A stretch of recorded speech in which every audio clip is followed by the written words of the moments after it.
കൃഷി നഷ്ടത്തിലാണെന്ന് പറയുന്നവർക്ക് Cherupuzha കോക്കടവിലുള്ള Vincent Joseph എന്ന് പറയുന്ന കർഷകൻ്റെ കൃഷിയിടത്തിലെത്താം. കൃഷി എങ്ങനെ ലാഭകരമാക്കാമെന്ന് അദ്ദേഹം പറഞ്ഞു തരും. ഒരേക്കർ സ്ഥലത്ത് റബ്ബർ കൃഷി ചെയ്ത് റബ്ബറിന് വില കുറഞ്ഞ സമയത്താണ് അദ്ദേഹം ഇടവിളയെക്കുറിച്ച് ആലോചിക്കുന്നത്. റബ്ബറിൽ മുഴുവൻ തേൻപെട്ടി സ്ഥാപിച്ച് അതിലൂടെ വരുമാനമാർഗം കണ്ടെത്താൻ തുടങ്ങി. അതിനുശേഷമാണ് കാപ്പി കൃഷി ഇടവിളയായി ആരംഭിച്ചത്. 2.5 വർഷം കൊണ്ട് ഇപ്പോൾ കാപ്പി കായ്ച്ചു തുടങ്ങി. അതിനുശേഷമാണ് ഇതേ കൃഷിയിടത്തിൽ തന്നെ മറ്റൊരു ഇടവിള കൂടി അദ്ദേഹം പരീക്ഷിക്കുന്നത്. തൻ്റെ കൃഷിയിടത്തിൽ 2-3 വർഷമായി കായ്ച്ചു നിൽക്കുന്ന ശ്രീലങ്കൻ കവുങ്ങ് അല്ലെങ്കിൽ കിളിയടക്ക, കുഞ്ഞനടക്ക എന്നൊക്കെ പറയുന്ന കവുങ്ങിൻ തൈകൾ കണ്ട അദ്ദേഹം അതുകൂടി ഇടവിളയായി കൃഷി ചെയ്യാൻ ആലോചിച്ചു. കർണാടകത്തിലും ഇത്തരം അടക്കകൾ വൻ ലാഭമുണ്ടാക്കുന്നു എന്ന് മനസ്സിലാക്കിയ അദ്ദേഹം ഒരേക്കറിൽ വീണ്ടും 1000-ഓളം ശ്രീലങ്കൻ കവുങ്ങും തൈകൾ വെച്ചുപിടിപ്പിച്ചു.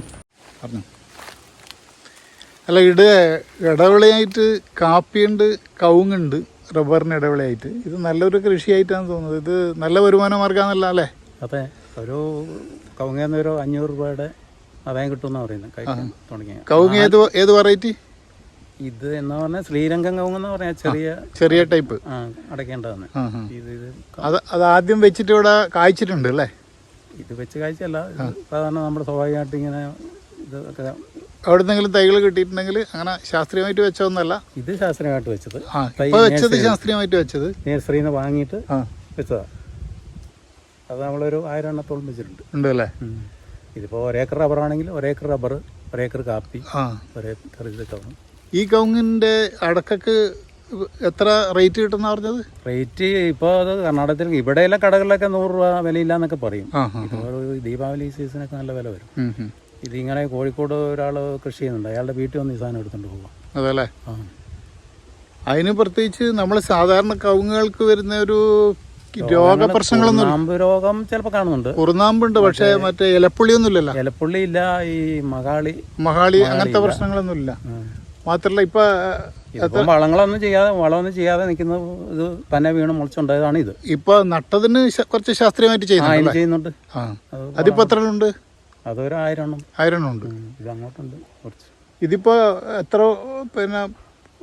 എത്ര വർഷം കൊണ്ട് കായ്ച്ചു? ഏത് വെച്ചതാ? അല്ല, ഇപ്പൊ നമ്മള് ഇതൊരു 3 വർഷം വേണ്ടി വരില്ല. ഇതിപ്പോ പണിയുടെ കൃഷി, അതായത് ശാസ്ത്രീയമായിട്ട് വളവും പ്രയോഗവും കാര്യമൊക്കെ ചെയ്തു കഴിഞ്ഞാൽ കാപ്പി കായ്ച്ചു. കാപ്പി ഇപ്പം 2 വർഷം ആകുന്നേ ഉള്ളൂ. അത്രേ ഉള്ളൂ അല്ലേ? അത് 12 മാസം കൊണ്ട് കായ്ക്കുന്ന പറഞ്ഞാൽ അത് കായ്ക്കാ. അതേത് വെറൈറ്റി? ഇത് റോയ്സ് കോപ്പി എന്ന് പറഞ്ഞാൽ ഇത് നീലഗിരി വെറൈറ്റി അല്ലേ? അത് തന്നെയാണ്. അയാൾ അതിൻ്റെ തൈ കൊടുക്കുന്നതുകൊണ്ട് അയാൾ അതിനൊരു ബ്രാൻഡ് റോയ്സ് കോപ്പി. അല്ല, ഇതെല്ലാം കൂടി നന്നായി കിട്ടിക്കഴിഞ്ഞാൽ എത്ര സ്ഥലമുണ്ട് ഇത്? ഇതിപ്പം ഒരു ഇത് നിൽക്കുന്നത് 1.25 ഏക്കറ, 1.5 ഏക്കറോളം വരും ഈ റബ്ബർ നിൽക്കുന്നത്. പിന്നെ താഴെ വേറെ ഉണ്ട്. അതെ, ഇതിലിപ്പം റബ്ബറിന് ഇപ്പം മോശമല്ല വില. അപ്പൊ അതുപോലെ തന്നെ കാപ്പിയും അതുപോലെ തന്നെ ഈ കവുങ്ങും എല്ലാം കൂടി ആവുമ്പോ അതിനിടയ്ക്ക് ഇതുണ്ട്. ഉണ്ട്. അപ്പൊ തേനീച്ചപ്പെട്ടി ഉണ്ടല്ലേ? തേനീച്ച അത് വളരെ വിപുലമായിട്ടുണ്ടായിരുന്നു. അതെ. അതുണ്ടല്ലോ ഒരുപാട്. എത്ര തേനീച്ചപ്പെട്ടി ഉണ്ട്? 100-ലധികം ഉണ്ടായിരുന്നു. ഈ വർഷം കുറച്ച് നോക്കാതെ ഇരുന്നോണ്ട് പോയി. അതെ അല്ലേ? അപ്പൊ കൃഷി നിങ്ങളെ സംബന്ധിച്ചിടത്തോളം അത് പ്രതീക്ഷ നൽകുന്നതാണ്. കാണിച്ചു തരാം. അതെ. അല്ല, ഇതിനും രോഗങ്ങളൊന്നുമില്ല. കാപ്പിയും അതുപോലെ തന്നെ നന്നായിട്ട് വളർന്നു വരുന്നുണ്ട്. കുഴപ്പമില്ല. ഇത് ഞാൻ കുറച്ച് 1-2 പ്രാവശ്യം നനച്ചു കൊടുത്ത് ചെറുതായതുകൊണ്ട്. അതെ. കാപ്പി നനയ്ക്കേണ്ട ആവശ്യമില്ല. ഒരേക്കർ സ്ഥലത്ത് 1 ഏക്കറിൽ ചെയ്യാൻ പറ്റുന്ന റബ്ബർ, 1 ഏക്കറിൽ ചെയ്യാൻ പറ്റുന്ന ശ്രീലങ്കൻ കവുങ്ങ്, 1 ഏക്കറിൽ ചെയ്യാൻ പറ്റുന്ന കാപ്പി, 1 ഏക്കറിൽ വെക്കാൻ പറ്റുന്ന തേനീച്ചപ്പെട്ടി, ഇതുകൊണ്ട് മാത്രം അവസാനിക്കുന്നില്ല വിൻസെൻ്റിൻ്റെ കൃഷിയിടം. മറ്റൊരു സ്ഥലത്ത് തെങ്ങിൻ തോട്ടത്തിൽ കൊക്കോ കൃഷിയാണ് ഇടവിളയായി ചെയ്തിരിക്കുന്നത്. അതുപോലെ കവുങ്ങിൻ തോട്ടത്തിൽ ജാതി കൃഷിയും. ചുരുങ്ങിയ സ്ഥലത്ത് നിരവധി വിളകൾ കൃഷി ചെയ്ത് എങ്ങനെ ലാഭകരമാക്കാമെന്ന പഠനമാണ് വിൻസെൻ്റ് ജോസഫിനെ ഇത്തരമൊരു കൃഷി രീതിയിലേക്ക് നയിച്ചത്. ചുരുങ്ങിയ സ്ഥലത്ത് നിന്ന് മികച്ച വരുമാനമുണ്ടാക്കുന്ന വിൻസെൻ്റ് ജോസഫിനെ മറ്റുള്ളവർക്ക് മാതൃകയാക്കാവുന്നതാണ്.